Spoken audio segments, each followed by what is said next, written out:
아침에 한참 말씀을 정리하고 있는데 전화가 왔어요. 모르는 전화번호인데 딱딱 지켜서 보니까 그 안에서 전화 이 속에서 음성이 들리는데 안녕하세요 목사님. 누구 전화했을 것 같아요? 조채 장로님 전화하셨어요.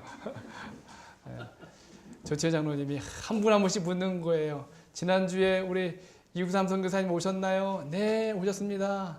또 다른 분 어떻게 잘 지내고 계십니까? 또 우리 박정희 선생님 안부도 물으시고 성도들 한 분 한 분 이름을 얘기하시면서 물어보시는데 아이고 큰일 났네. 이거 지금 설교 마무리 정리해야 되는데 전화 오셔가지고 오늘 저희들이 안주 시간에 감과 사과를 함께 나누는 시간 가졌습니다. 참 우리가 감사할 분들이 참 많죠? 네. 다시 한번 우리 옆분들에게 함께 있어 주셔서 감사합니다. 인사 나누시기 바랍니다. 우리 앞에 있는 분 또 뒤에 있는 분들 같이 인사 나누시고 함께 있어 주는 것만으로도 얼마나 감사한지 모릅니다. 네. 네. 참 너무 감사합니다. 우리 성도 여러분들 함께 있어 주셔서 감사하고 한 해 동안 건강해 주셔서 감사하고 그리고 말씀 안에 끊임없이 머무르기 위해서 투쟁해 주셔서 감사합니다. 오늘은 예루살렘을 사랑하는 사람들이란 주제 가지고 함께 말씀의 은혜를 나누고자 합니다. 이번 목회자협의에서 나누었던 귀한 은혜였길래 우리 성도들에게도 함께 나누면 좋겠다라는 생각이 들어서 정해되었습니다. 여러분, 예루살렘을 사랑하는 자들, 이들에게 주어진 굉장히 큰 축복이 있습니다. 예루살렘은 지금 있는 우리 이스라엘 성지인 예루살렘뿐만 아니라 예루살렘을 사랑할 수밖에 없는 이유는 그곳에 하나님의 임재가 있는 곳이고 하나님의 백성이 거하시며 용서와 화목과 그리고 화합이 있는 서로를 품고 그리고 서로를 존경할 수 있는 장소이기 때문에 이곳은 예루살렘이며 하나님의 백성이 거하는 교회이기도 한 것입니다.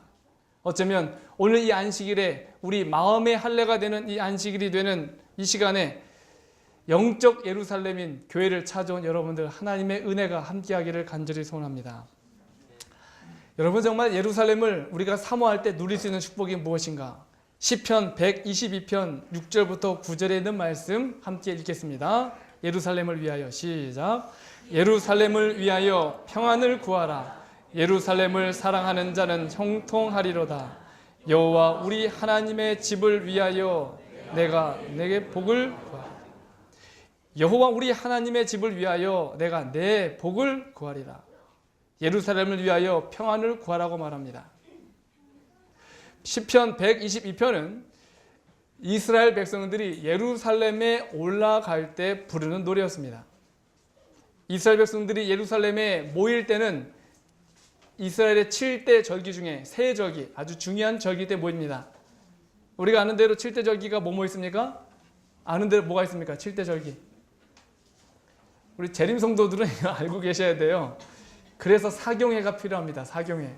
말씀 연구 모임이 뭐 있습니까? 아시는 대로 유월절, 무교절, 초실절, 네? 7.7절, 그렇죠? 네, 초실절, 그 다음에 또요? 나팔절, 대속제일, 그 다음에 장막절 이렇게 있습니다. 7절기가 있어요. 그런데 이 7절기는 절기이기도 하지만 안식일과 같은 날입니다.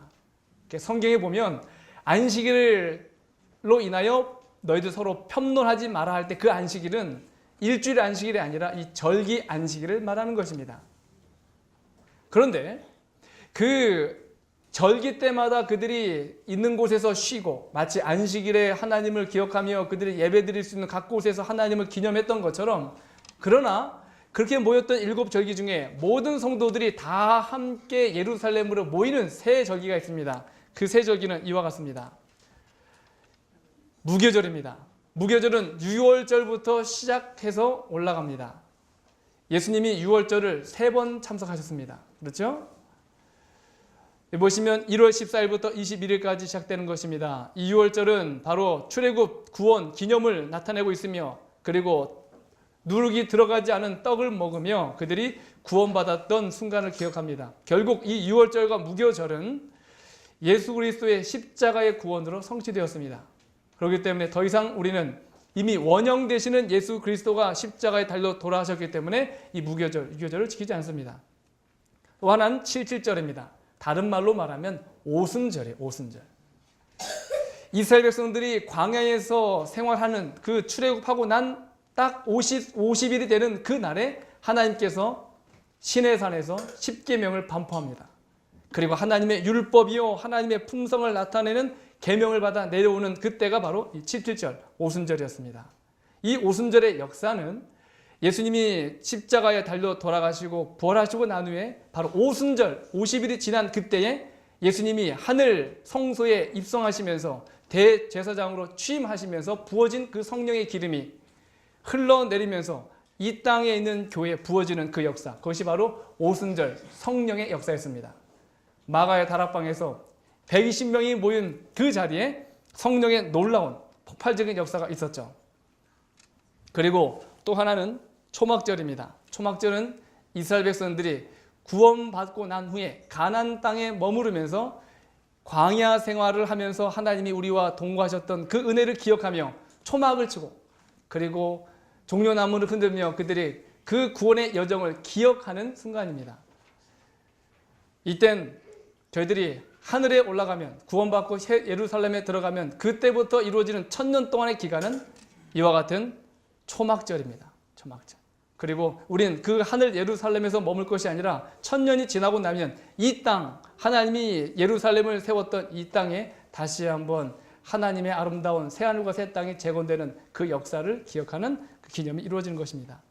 이와 같이 성전에 올라갈 때마다 그들은 시편 122편을 부르며 예루살렘을 사랑하는 자들의 평안을 구하는 기도 그리고 감사와 하나님의 심판의 보좌가 있는 그 일을 기억하면서 그들이 찬양하며 올라가면서 불렀던 바로 시편의 노래가 122편이었습니다. 어쩌면 저희들이 마지막 구원받고 하나님과 예수님과 더불어 하늘 본향에 올라갈 때도 이 시편 122편을 부르게 될지도 모르겠어요. 예루살렘을 사랑하는 자들, 그렇다면 그 예루살렘을 사모하며 발길을 옮겼던 그 사랑하는 사람들, 또한 하나님이 세우신 견고한 터 대신 이 교회를 향하여 예루살렘을 사모하듯이 이 교회를 사모해야 될 우리의 마음이 있는 이곳에 과연 이 예루살렘을 사랑할 수 있는 자들, 축복을 받을 수 있는 자들이 누군가 저희들 함께 말씀을 통하여 살펴보기 원합니다. 먼저는 예루살렘을 사랑하는 자들에게 구원의 기쁨과 평안과 형통이 있겠다고 말씀하셨습니다.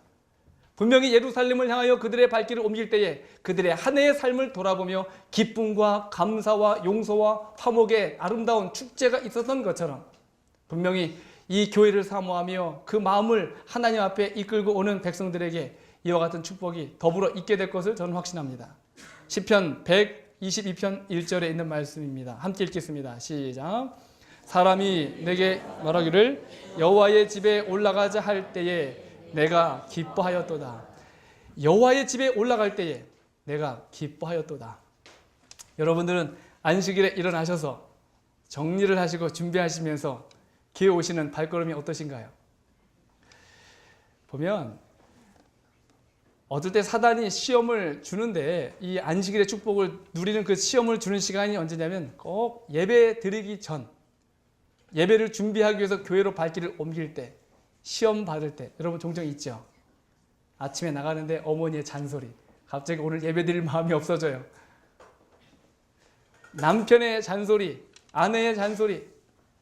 여러분 우리가 성전을 향하여 우리의 발길을 옮길 때에 우리의 모든 예배가 하나님 앞에 기쁨과 감사와 형통의 시간이 될 수 있도록 서로에게 정말 기쁨과 감사의 말을 전할 수 있는 그런 아름다운 말을 가진 성도들이 되길 간절히 바랍니다.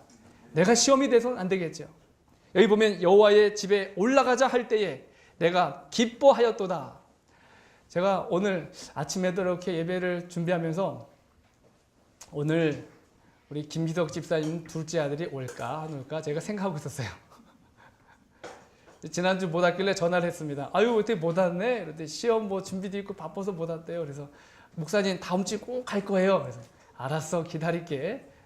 우리 저 발길을 옮겨서 하나님 앞에 찾아온 저 아들에게 하나님의 축복이 있길 간절히 바랍니다. 네?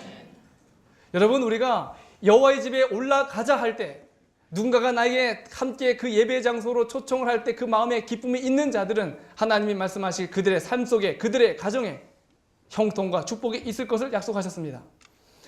이번 목회자 협의회 때 우리 은혜원에 계시는 박경숙 목사님이라고 계세요. 혹시 아시나요?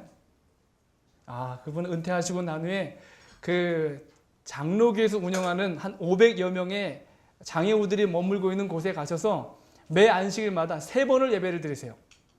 한 곳에 들어가서 예배를 드리고 그 다음 층에 올라가서 예배를 드리고 층층마다 올라가 예배를 드려요.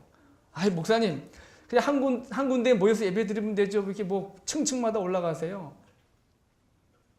거기 있는 분들 중에 스스로 걸어서 계단을 올라갈 수 있는 분들이 별로 안 계세요. 영상을 보여주는데 제가 그 영상을 보자마자 눈물을 그냥 주룩주룩 흘렸어요. 그 영상을 제가 받아서 보여드리고 싶었는데 결국 제가 못 받았어요. 영상을 틀어주는데 그 장애우들이 교회를 오는데 어떻게 오냐면 팔이 이렇게 붙었어요. 다리도 엉덩이에 붙었어요. 걸을 수가 없어요. 근데 그분들이 교회를 오는데 어떻게 오시냐면 척추도 이 뼈가 거의 없다고 그러더라고요. 그런 분도 있나요? 하여튼 뭐 몸도 완전 뒤로 제껴져 가지고 고개도 뒤로 꺾어져 있어요. 이분이 오는데 몸을 35도 틀어요. 그리고 머리를 뒤로 제낍니다. 그리고 바닥에다 머리 쾅 박아요. 그리고 나서 몸을 뒤집고 거꾸로 해서 한 바퀴 돌아가지고 탁 돌아서면 30cm. 그렇게 움직이는데 약 1분 걸려요. 그렇게 또 머리를 박고 몸을 틀어서 깎아서 해가지고 하나 움직이는데 1분 30cm. 그러고 교회를 오시더라고요. 그 영상을 보는데 제 마음에 얼마나 부끄러움이 밀려오는지. 그 예배를 드리는데 그 장애우들이 박수를 치며 울면서 침을 흘리면서 예배를 드려요. 그 성전에 와서 예배를 드리고자 사모하는 그들의 마음을 바라보며 제 마음속에 얼마나 마음에 부끄러움이 오든지. 그리고 예배를 마치고 나면 또 그렇게 돌아가요. 30cm 몸 틀고 움직이고 머리 박고 뒤집고 움직이고.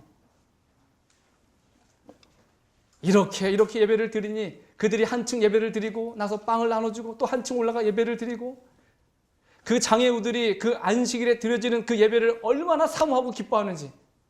마치 예루살렘을 향하여 발길을 옮겨갔던 이스라엘 백성들의 찬양과 기쁨의 노래가 그들의 모든 뼈마디가 하나하나 움직일 때마다 들려지는 것 같았습니다. 사랑하는 성도들이시여, 오늘 이 안식일에 우리는 하나님의 영적인 이 예루살렘 성을 주님이 계시는 그곳에 우리의 발길을 옮겨가고 있습니다.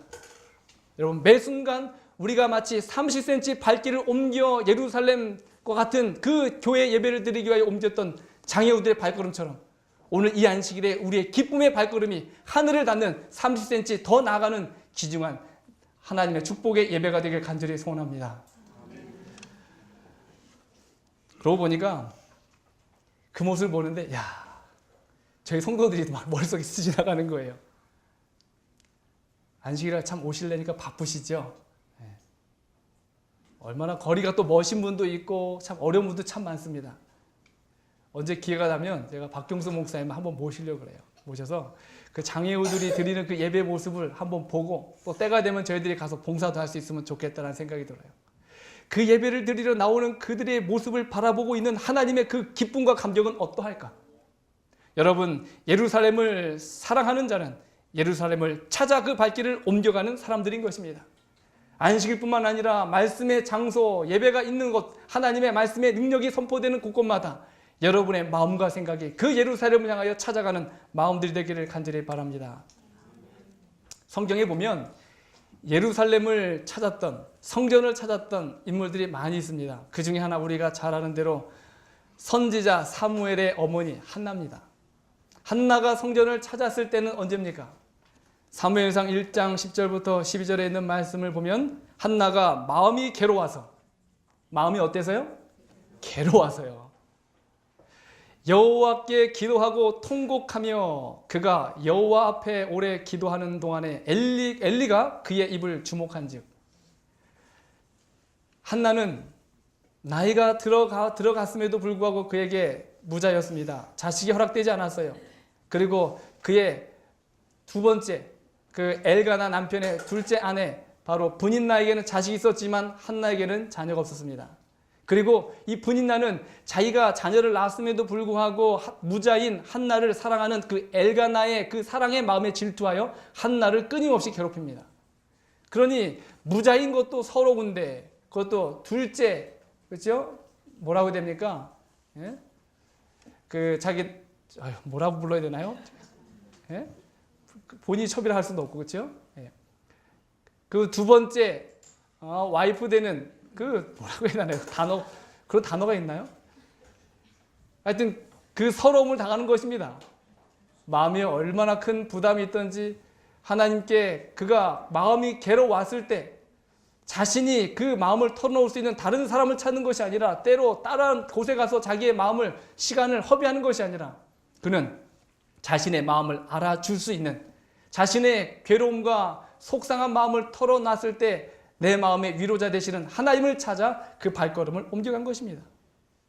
여러분, 우리가 종종 마음이 괴로울 때 교회의 발걸음 옮기기 힘들 때가 있지 않나요? 교회조차도 가는 발걸음이 무거워요. 사람 만나기가 싫을 때가 있어요. 그러나 이 예루살렘은 여호와의 집이라고 말씀하였습니다. 하나님이 계신 곳이에요. 우리가 힘들고 어려울 때 다른 사람에게 모든 걸 다 터놓지 못해도 말하지 않기만 하더라도 그냥 얼굴만 바라보던 마음의 평안과 위로가 되는 부모님을 향하여 우리의 마음이 끌려가지 않습니까? 가정을 향하여 우리의 생각이 가지 않습니까? 이처럼 한나의 마음에 괴로움이 있을 때에 그는 여호와가 계시는 그 하나님의 성전을 찾았다는 것입니다. 여러분이 신앙생활 중에 마음의 괴로움과 고통과 해결하지 못한 많은 문제가 있을 때일지라도 여러분의 무거운 발걸음을 하나님이 계신 그 성전으로 옮기신다면 한나에게 주었던 기도의 응답의 축복이 우리 모든 각자에게 있기를 주님의 이름으로 축원합니다. 이것이 바로 예루살렘을 사랑하는 자, 예루살렘을 찾아가는 자들인 것입니다. 또한 예수님의 탄생 당시에 84세 된 안나 선지자가 있었습니다. 누가복음 2장 36절부터 38절에 보면 또 아셀 지파 바누엘의 딸 안나라 하는 선지자가 있어 나이 매우 늙었더라. 그가 출간 후 7해 동안 남편과 함께 살다가 과부된 지 84년이라. 이 사람이 성전을 떠나지 아니하고 주야에 금식하며 기도함으로 섬기더니 마침내 이때에 나와서 하나님께 감사하고 예루살렘의 구속됨을 바라는 모든 사람에게 이 아이에 대하여 말하니라. 과부된 지 84년입니다. 그러니 제가 보기엔 좋기 100세 가까이 된 분이에요. 노년의 나이에 더 이상 삶의 희망과 그리고 더 이상 기대할 것이 아무것도 없는 과부였습니다. 그럼에도 불구하고 그 나이 노년에 그는 성전에 머물러 있었습니다. 저는 우리 이한근 할아버님 뵐 때마다 참 마음이 얼마나 행복하고 좋은지 몰라요. 항상 정시에 오셔가지고 그냥 혼자서라도 와요. 몸을 흔들면서 들어오세요. 그 제가 가서 할아버지 안녕하세요 하고선 뒤에 어깨를 탁 잡으면 어이구 안녕하십니까 손을 탁 잡으세요. 우리 이한근 할아버님 올해 84세 하나씩인가요? 6이세요? 백수가 되는 그 순간까지도 하나님이 계시는 성전을 향하여 발길을 옮기시는 축복의 예배가 되기를 간절히 소원합니다. 여러분, 우리 교회에 정말 노년의 어르신들이 많이 있습니다. 그런 가운데도 성전을 사모하는 그 마음이 얼마나 밝고 아름다운지 모릅니다. 사랑하는 성도들이시여, 비록 이 안나가 그의 삶 속에 과부된 지 오래되었고 자신의 희망이요 용기가 될 수 있는 남편도 없고 그가 84년을 홀로 보냈지만 외로운 삶이었지만 그러나 여전히 과부의 재판장 되시고 고아의 아버지 되시는 그 하나님이 계신 성전을 향하여 우리의 마음을 옮긴다면 오늘 그 하나님에 통하여 우리가 얼마나 큰 위로를 받을 수 있겠습니까? 또한 성경에는 나면서부터 안진병이 된 한 장애인이 성전에서 예수 그리스도의 이름으로 일어난 사건을 우리는 알고 있습니다. 사도행전 3장 1절부터 2절에 있는 말씀입니다. 제9시 기도 시간에 베드로와 요한이 성전에 올라갈 때 나면서 안진병이 된 자를 사람들이 메고 오니 이는 성전에 들어가는 사람들에게 구걸하기 위하여 날마다 미문이라는 성전에 드는지라. 여기 보니까 제9시 기도 시간에 안진뱅이가 성전에 와 앉습니다. 왜 하필이면 구걸하는 사람이 성전에 와 있었을까요? 우리 사도행적에 보면 이 안진뱅이는 예수님의 소문을 들었습니다. 그리고 그 예수를 만나면 분명히 자기가 일어설 수 있다는 확신을 가지고 그가 예루살렘에 왔어요. 근데 와보니까 이미 예수님은 처형당하고 장사된 지 시간이 오래됐어요. 얼마나 낙담이 됐는지. 힘들게 예루살렘으로 그의 발걸음을 옮기고 예수를 만나러 왔지만 그 예수는 그 예루살렘 성전에 예배드리러 오는 수많은 사람들에 의하여 이미 십자가 처형당한 상황이었어요. 그런 가운데에 그는 제9시 기도 시간에 성전에 와 앉아 있었습니다. 그리고 비록 예수는 있지 않았지만 예수의 이름과 성령의 능력을 힘은 사람들에 의하여 나사렛 예수의 이름으로 명하노니 일어나 걸으라 라는 명령에 의하여 그는 믿음을 가지고 일어서게 됩니다. 여러분, 내가 원하는 희망, 내가 바라는 소원, 이 모든 것이 내가 찾았던 예루살렘에서 발견되지 못할지라도 중요한 것은 오늘 그 예수의 이름을 가지고 있는 우리 성도들이 이 자리에 있지 않습니까? 오늘 우리는 예수님을 만나고 성전에 올바른 예배를 드리러 왔지만 내 마음속에 흡족하지 못한 상황이 있을지라도 오늘 그 예수를 경험한, 예수를 만난 또 다른 우리 형제들이 있기 때문에 그들의 용기의 말, 그들의 기도의 힘, 이것을 통하여 우리가 힘을 얻을 수 있고, 그리고 모든 삶에 안진뱅이 같은 주저앉을 수밖에 없는 삶일지라도 우리가 믿음으로 예수 이름으로 일어날 수 있는 동지들이 여기 있지 않습니까? 우리가 이처럼 예루살렘을 사랑하는 자는 바로 주님이 계신 하나님의 집으로 나아가는 자들인 것입니다. 어떠한 순간일지라도, 절망과 낙담과 괴로움과 실패와 좌절이 있는 순간일지라도 여러분이 있는 자리를 박차고 주님이 계신 하나님의 집을 향하여 발길을 옮기는 예루살렘을 사모하는 자들이 되기를 간절히 바랍니다. 시편 122편 1절 다시 한번 함께 읽겠습니다. 시작. 사람이 내게 말하기를 여호와의 집에 올라가자 할 때에 내가 기뻐하였도다. 네. 여러분, 그 주님을 향하여 옮기는 발걸음이 늘 기쁨의 축복이 우리 안에 있기를 간절히 바랍니다. 누가 예루살렘을 사랑하는 사람들인가? 두 번째는 교회를 위하여 우는 자들입니다. 누가복음 19장 41절에 보면 예수님께서 예루살렘을 바라보시며 감람산 위에 앉아 계실 때 예루살렘을 보시고 우셨습니다. 그 예루살렘을 향하여 발길을 옮기는 것뿐만 아니라 그 예루살렘을 바라보며 그 교회의 현실과 그리고 교회의 상황을 바라보며 울 수 있는 자가 바로 예루살렘을 사랑하는 자인 것입니다.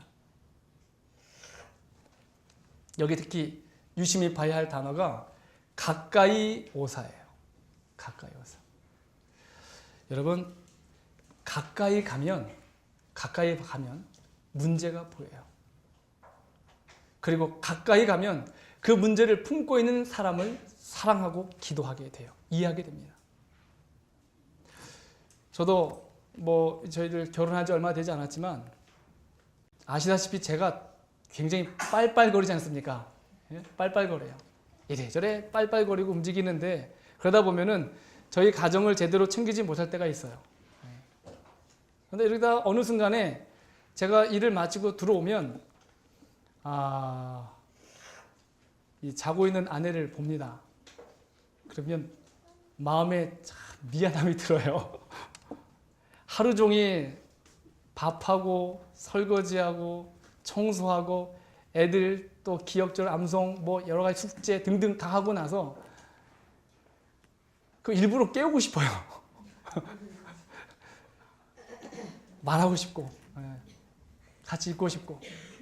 그런데 어느 날 제가 이렇게 가까이 가서 보니까 저희 집사람 얼굴에 잔주름이 많이 있는 걸 볼 때마다, 그리고 손이 이 습진이 있어가지고 이렇게 겨울 되니까 많이 트더라고요. 그걸 보는데 마음이 뭉클한 거예요. 멀리 있을 땐 모르는데 가까이 가니까 알겠더라고요. 우리 남자분들 그럴 때 있지 않습니까? 저만 그런가요? 교회도 마찬가지예요. 멀리서 보면요, 비판할 거리밖에 안 보여요. 멀리서 그 사람을 보고 있으면 그 사람의 못난 점만 보여요. 그런데 가까이 가보면 그 사람이 그 문제를 품고 있는 것이 그 사람의 문제만이 아니라 내가 함께 공유될 문제처럼 보이는 것입니다. 그들의 가정의 문제, 그들의 내면적인 심리적인 갈등, 그리고 그들의 사업상 여러 가지 고민들과 그리고 도전들. 저는 하나님께 참 감사한 건 우리 교회 성도들이 서로 점점 더 가까워지고 있는 것을 인하여 하나님께 얼마나 감사한지 몰라요. 때론 교회에 참석하지 못한 사람에게 전화를 하고 그리고 그들의 안부를 묻고 또한 여러 가지 가정적인 어려움이 있을 때 그들을 찾아가고 위로하고 또한 병환 중에 있을 때 병원에 가셔서 그들을 위하여 용기와 희망의 메시지를 전달하고 기도하는 이 아름다운 모습. 사랑하는 성도들이시여, 우리가 정말 예루살렘을 사모하는 그 마음이 교회를 위하여 우는 그 마음으로부터 시작되기를 간절히 바랍니다. 가까이 다가가면 보이지만 멀찍이 따라가면 문제가 커지기 시작합니다. 대표적인 예가 바로 베드로였습니다. 누가복음 22장 54절에 있는 말씀 함께 읽겠습니다. 시작. 예수를 잡아 끌고 대제사장의 집으로 들어갈새 베드로가 멀찍이 따라가니라. 베드로가 어떻게 따라갔다고요? 멀찍이 따라갔어요. 예수님이 십자가 처형을 위한 재판에 끌려 들어갈 때 요한은 가까이 있었습니다. 예수님 곁에 있었어요. 심판의 장면을 그는 처음부터 끝까지 주도 면밀하게 지켜보고 있었습니다. 그러나 베드로는 그가 예수님을 죽기까지 따르겠다고 호언장담했지만 그는 멀찍이 따라갔어요. 결국 멀찍이 따라간 것 때문에 불을 쬐고 있다가 옆에 있던 여러 종들이 당신 예수와 함께 있던 자 맞지? 아닙니다. 그 다음엔 저주하여서 예수님을 부인합니다. 그리고 난 후에 닭이 울지요? 그가 이미 3번 부인한 것을 깨닫고 난 후엔 이미 늦은 시간이었어요.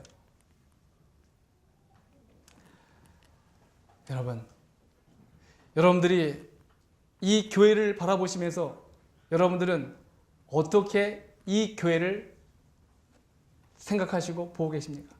가까이서 보고 계십니까? 멀리서 보고 계십니까? 우리 장로님들이 하시는 모든 사역을 여러분 보시면서 가까이서 보고 계십니까? 아니면 멀리서 보고 계십니까?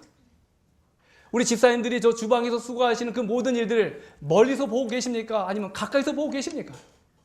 때로는 이 교회에 찾아오는 처음 발길을 옮긴 우리 성도들, 때로는 초신자들을 바라보시면서 멀찍이 보고 계십니까? 아니면 가까이 보고 계십니까? 사랑하는 우리 어린이들과 청년들 그리고 청소년들을 바라보시면서 멀찍이 보고 계시나요? 아니면 가까이 보고 계시나요?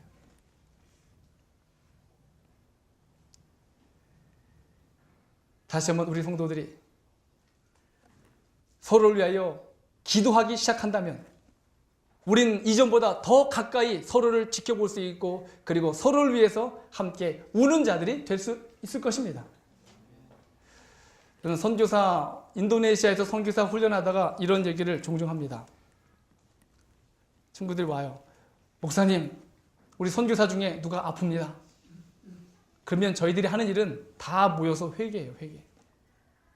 지금 복음 사업을 위하여 선교지로 파송되기 전에 아플 시간도 없고 죽을 시간도 없어요. 매 순간마다 말씀을 배우고 선교지를 위하여 기도할 때에 한 사람이 아프다는 이야기는 이미 우리가 그 한 사람을 놓고 병들기 전에 기도하지 않았기 때문이라는 사실을 서로 아는 거예요. 그리고 울면서 눈물 흘리며 기도합니다. 하나님, 그 친구를 위하여 내가 기도하지 않은 거 용서해 주시옵소서. 주님, 다시 회개하오니 그 친구를 회복시켜 주시옵소서. 치료해 주시옵소서. 그러면 참 놀라운 게 어느 순간이라도 하루 넘어가는 질병이 없었어요. 그 전에 가면 병이 나 있어요. 우리 성도들을, 우리 교회를 이런 기도로 지켜야 되지 않겠습니까? 오늘 우리가 올리는 수많은 중보 기도 제목들이 있습니다. 그 일을 하나의 기도 제목으로 여기지 말기 바랍니다. 가까이 가셔서, 기도로 가까이 가셔서 거리로도 가까이 가셔서 그들을 만나고 격려하고 기도할 수 있는 우리 모든 성도들 되길 간절히 바랍니다. 이 교회가 여러분이 바라는 그런 성장과 부흥을 통하여 여러분의 가정과 신앙에 놀라운 축복이 되기 원한다면 여러분 교회를 향하여 더욱더 가까이 기도하시면서 그리고 그 문제 중심에 함께 고민할 수 있는 모든 성도들이 되기를 간절히 바랍니다. 요즘에 제가 참 기쁜 이유는 저희들 선거위원회를 마치고 재직들을 다 뽑고 이제 정리를 해 나가고 있는데 몇몇 분들이 전화가 와요. 목사님, 내년도에 제가 할 일은 무엇입니까? 어떤 일을 도와드리면 될까요? 얼마나 행복하고 기쁜지 몰라요. 목사님, 저는 요 은사가 있으니까 요 은사 가지고 교회에 요런 부분을 제가 섬기겠습니다. 목사님, 저는 요때 시간이 되거든요. 요러한 시간에 제가 이런 봉사를 해보겠습니다. 여러분, 이런 마음이야말로 하나님의 성전과 가까이 있는 교회를 향하여 우는 자들인 것입니다. 우리가 2013년도 하나님의 축복을 경험했다면 다가오는 2014년도에는 더욱더 예루살렘을 위하여, 교회를 위하여, 성도들을 위하여 우는 우리 모든 식구들이 되기를 간절히 바랍니다. 먼저는 자신을 위하여 우는 자들이 되길 바랍니다. 요엘서 2장 12절에 말합니다. 여호와의 말씀에 너희는 이제라도 금식하며 울며 애통하고 마음을 다하여 내게로 돌아오라 하셨나니. 교회를 위하여 울기 전에 먼저 자기 자신을 울어야 합니다. 그 이유는 우리의 몸이 하나님의 성전이기 때문에 그렇습니다. 고린도전서 3장 16절은 말합니다. 너희 몸이 하나님의 성령이 거하는 전인 줄 알지 못하느냐. 우리의 몸은 하나님의 성령이 거하는 예루살렘과 같은 거룩한 하나님의 전입니다. 그렇기 때문에 우리가 먹고 마시고 생각하고 하는 모든 것들이 하나님이 거할 수 있는 아름다운 예루살렘 성전이 되기 위하여 세상에 어떤 죄악의 유혹이 밀려 들어올 때에 혹은 넘어졌을 때라도 하나님 앞에 다시 한번 무릎을 꿇고 회개할 수 있는 자기 자신을 위하여 울 수 있는 모든 성도들 되기를 간절히 소원합니다. 한 해 동안 우리에게 기억나는 죄가 있다면 다시 한번 이를 위하여 울며 하나님께 가까이 나가십시오. 오늘 주님께서는 통회하는 자들, 금식하며 애통하는 자들에게 요청합니다. 내게로 돌아오라. 내가 너희를 치료하고 싸매겠다고 하나님은 약속하고 계십니다. 요엘서 2장 12절에 말합니다. 에스겔 9장 4절입니다. 함께 읽어보겠습니다. 시작. 이르시되 너는 예루살렘 성읍 중에 순행하여 그 가운데서 행하는 모든 가증한 일로 인하여 탄식하며 우는 자의 이마에 표하라 하시고. 지난 안식일 하나님의 인에 대한 말씀을 드렸죠. 하나님의 인을 받을 수 있는 자들은 자신을 위하여 우는 자들입니다. 자신의 모든 가증한 일, 예루살렘 성중에 거하지만 하나님과 일치된 생각과 뜻을 갖지 못하고 혹 불현 중에 내가 지은 죄가 있을지라도 내 가슴을 치며 탄식하여 우는 자들에게 하나님의 천사들에게 명하여 그들의 이마에 표하라. 여러분, 자기 자신을 위하여 탄식하며 울 수 있는 성령의 초청을 구하시길 바랍니다. 요엘서 2장 23절은 이런 자들에게 주신 축복이 언급되어 있습니다. 시온의 자녀들아, 너희는 너희 하나님 여호와로 인하여 기뻐하며 즐거워할지어다. 그가 너희를 위하여 비를 내리시되 이른 비를 너희에게 적당하게 주시리니 이른 비와 늦은 비가 전과 같을 것이라. 예. 오늘 내가 가슴을 치며 통회할 때 그때 임하는 하나님의 용서의 은혜는, 이른 비의 경험은 마지막 성령의 늦음의 역사가 부어질 때 똑같이 반복될 것입니다. 그러니 매 순간마다 내 삶 속에 내 자신의 문제를 놓고 하나님 앞에 탄식하는 경험이 없는 자들에게 있어서는 마지막 하나님의 성령의 늦은 비의 역사를 경험할 수 없게 되는 것이죠. 이 안식일에 우리의 마음이 하나님 앞에 다시 한번 우리를 위하여 울 수 있는 그런 마음을 경험하게 되길 간절히 바랍니다. 두 번째는 서두에 언급하였듯이 교회를 위하여 우는 성도들이 됩시다. 요엘서 1장에는 이렇게 말합니다. 제사장들아, 너희는 굵은 배로 동이고 슬피 울지어다. 단에 수종 드는 자들아, 너희는 곡할지어다. 내 하나님께 수종드는 자들아 너희는 와서 굵은 배를 입고 밤이 맞도록 누울지어다. 이는 소제와 전제를 너희 하나님의 전에 드리지 못합니다. 제사장들아, 제사장들아. 이 제사장은 목사만 두고 하는 이야기가 아닙니다. 우리 모두는 만인 제사장설에 근거하여서 모두가 제사장인 것입니다. 처음 나오신 초신자일지라도 내가 장로일지라도 모두가 똑같이 교회 안에서는 하나님 앞에 부름받은 제사장이에요. 굵은 배로 동이고 백성을 향하여 교회를 향하여 울 수 있는 자. 여러분 이번에 목회자 협의회 가서 연합회장님을 통하여 우리 재림교회의 현실을 봤습니다.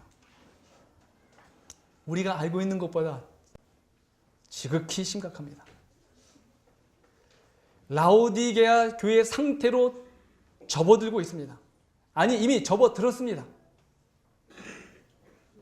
많은 사람이 부유하다고 말하지만 실제로 가난해요. 영적으로 가난해요. 우리에게 예언의 신이 있고 말씀에 수많은 기별들이 있지만 기별들을 제대로 깨닫고 사는 사람들이 너무도 적어요. 그들은 본다고 하지만 눈먼 사람들이었습니다. 어쩌면 우리 성도들이 그러지 않나라는 생각을 할 때마다 제 마음에 두려움이 엄습해 와요. 그 모습을 보고 불평할 수 있는 사람은 많지만 중요한 건 그 교회와 백성들을 위하여 울 수 있는 사람들이 얼마나 되느냐 이겁니다. 사랑하는 성도들이시여, 다시 한번 이 재림교회가 외쳐야 할 기별이 있습니다. 사명이 있습니다. 전해야 될 새천사의 영원한 복음의 약속이 있지 않습니까? 이를 위하여 우리 교회뿐만 아니라 한국의 재림교회 그리고 세계 복음화를 위하여 우리가 울 수 있는 그런 강남중앙교회 성도들이 되길 간절히 소원합니다. 저희는 한국교회 여러 가지 어려움이 있지만 그러나 이 한 가지 목표는 분명합니다. 한국교회, 재림교회가 깨어나기 위해서 제일 먼저 해야 할 일은 내가 깨어나고 그리고 내가 다니고 있는 이 교회가 말씀에 의하여 깨어나면 한국교회의 성령의 부흥의 역사는 일어날 수 있다 저는 확신해요. 다시 한번 우리 삶 속에 말씀 중심의 신앙 부흥과 개혁을 위하여 우리의 마음을 다시 한번 모듬는 그리고 이를 위하여 함께 울며 기도하는 우리 성도들이 되어주시길 간절히 바랍니다. 다니엘 6장 10절에 이렇게 기록되어 있습니다. 함께 읽어볼까요? 다니엘이 시작. 다니엘이 이 조소에 어인이 찍힌 것을 알고도 자기 집에 들어가서는 그 방에 예루살렘으로 향하여 열린 창에서 전에 행하던 대로 하루 3번씩 무릎을 꿇고 기도하며 그 하나님께 감사했다. 바벨론에 끌려간 다니엘, 그리고 이미 왕의 어인이 찍혀서 왕 외에 다른 신들에게 기도하거나 절하면 이미 그들을 향한 사자굴이 열려있다는 사실을 알고도 다니엘은 이스라엘 백성들을 위하여 그리고 황폐한 예루살렘을 향하여 창문을 열고 하루에 3번씩 기도합니다. 이 계기로 다니엘은 70일에 대한 환상을 봅니다. 2300주에 대한 환상을 봅니다. 뿐만 아니라 이스라엘 백성들이 다시 고국 땅으로 돌아갈 수 있다는 확신을 가지고 그가 더욱더 간절히 무릎 꿇는 하나님의 백성이 되었습니다. 기도하는 한 사람이 있다면 이 교회는 분명히 부흥할 수 있습니다. 다니엘이 뜻을 정하여 기도했던 것처럼 하루에 3번씩 예루살렘을 향하여 마음을 정하고 뜻을 정하고 시간을 정했던 것처럼 오늘 우리가 적어도 3번까지는 안 되더라도 적어도 1번 정도는 여러분 이 교회와 그리고 우리 성도들 위하여 기도할 수 있는 우리 사랑의 강남중앙교회 식구들이 되기를 간절히 바랍니다.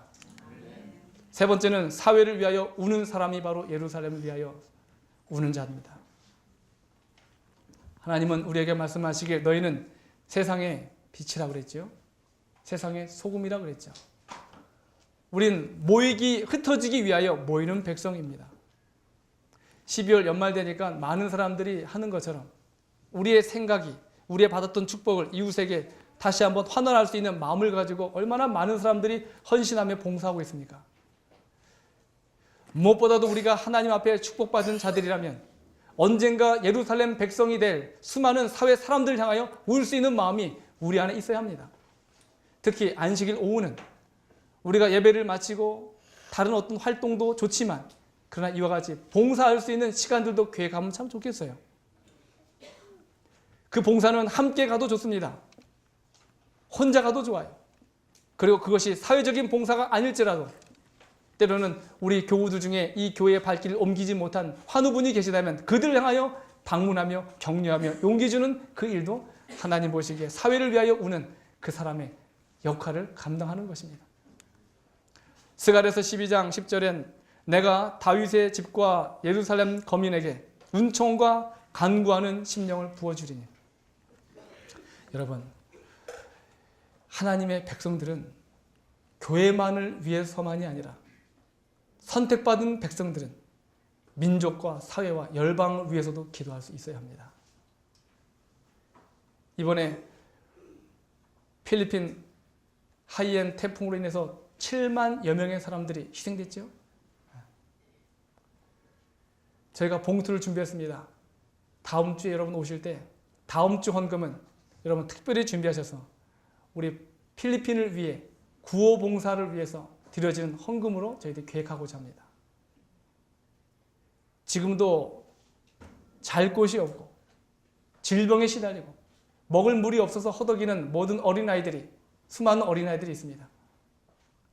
우리가 받은 축복이 있다면 다시 한번 그 축복을 가지고 사회를 위해서도 울 수 있는 마음이 있어야겠습니다. 그것이 꼭 연말이 아닐지라도 시시때때로 우리 주변에 내가 돌아봐야 될, 내가 관심을 가지고 사랑의 마음을 전달할 사람이 있다면 그들을 위하여 울 수 있는 예수 그리스도의 긍휼의 마음을 갖게 되기를 간절히 소원합니다. 마지막으로 예루살렘을 사랑하는 사람은 누구인가? 그들은 사람을 사랑하는 사람이에요. 사람을 사랑하는 것입니다. 마태복음 23장 37절에 있는 말씀입니다. 함께 읽겠습니다. 시작. 예루살렘아 예루살렘아 선지자들을 죽이고 내게 파송된 자들을 돌로 치는 자여, 암탉이 그 새끼를 날개 아래 모음같이 내가 내 자녀를 모으려 한 일이 몇 번이냐. 그러나 너희가 원치 아니하였도다. 예루살렘의 멸망의 징조를 바라보면서 예수님이 하신 말씀입니다. 예루살렘아 예루살렘아 너희들이 선지자를 죽이고 내게 파송한 자들을 돌로 치는 자여, 내가 너희를 내 날개 아래로 모으려 함이 몇 번이나 있었더냐. 그러나 너희들이 그렇게 하지 아니하였도다. 예수님은 끝까지 지속적으로 자신이 사랑해야 될 사람들을 위하여 헌신하고 용서하셨습니다. 오늘 안절 시간에 저희들이 감과 사과를 나누었죠. 굉장히 의미 있는 시간이었어요. 그리고 내가 했던 말, 그리고 내가 받았던 사랑, 이 모든 것들로 서로 사과하고 용서를 구하고 감사를 나누는 얼마나 아름다운 모습인지 몰라요. 사람을 사랑하는 것입니다. 사람을 사랑한다는 것은 그 사람이 가지고 있는 은사까지도 사랑하는 것입니다. 뭐까지 사랑하는 것이라고요? 은사. 보니까 저분은 너무 성격이 급해. 아무리 말해도 못 고쳐. 누가 그렇게 만들었어요? 하나님이 만든 거예요. 하나님이 그 급한 성격을 바꾸실까요? 아니요. 베드로는 급한 성격의 사람이었습니다. 그러나 급한 성격의 그 강점을 오히려 더 아름답게 다듬어서 사용하셨지, 그 급한 성격을 바꿔놓지 않으셨어요. 우리 각자가 가지고 있는 나름대로의 은사가 있습니다. 내면적인 은사가 있어요. 어떤 사람은 냉정한 사람이 있어요. 그 냉정한 것이 잘못된 것이 아닙니다. 하나님이 그렇게 만든 것이에요. 그는 매사에 가장 냉철하게 판단할 수 있는 분인 것입니다. 어떤 사람은 긍휼의 은사가 있어요. 그러다 보니 누가 말하면 옳고 그름을 떠나서 그 사람의 마음에 상처 입을까 않을까, 그게 제일 우선인 사람이 있어요. 여러분도 그런 분 많죠? 어떤 분은 말보다 행동이 먼저인 분이 있어요. 물이 엎어지면 누가 쏟았어? 따지는 사람이 있는 반면에 그거 상관없이 뛰어가서 걸레부터 주워다가 물 닦는 사람이 있어요. 은사예요. 각자 가지고 있는 은사가 하나님이 만들어준 그대로 우리 내면에 있습니다. 그렇다면 나와 좀 다를지라도 그 사람에게 주어진 그 은사까지도 사랑할 수 있는 것이야말로 그 사람을 사랑하는 것이에요.